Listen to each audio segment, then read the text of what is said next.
আসসালামু আলাইকুম প্রিয় ভাই ও বন্ধুরা। আমার রুমের জানালার কাছে থাই গ্লাসের পিছনে একটি কাঠঠোকরা বসে আছে, দেখতে কত সুন্দর। মাথার উপরে লাল খোপা। আমি লোভ সামলাতে পারলাম না এবং ভিডিও বানালাম। কাঠঠোকরাটি বসে আছে এবং গা চুলকাছে এবং পাশে যে পানি জমা হয়ে আছে, পানির ভিতরে সাদা শাপলা ফুল এবং পাশে কাশফুল, দেখতে খুব ভালো লাগে।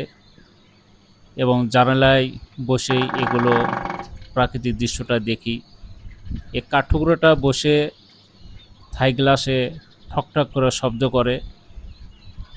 এই কাঠঠোকরাটি দেখতে এত সুন্দর লাগে, যখন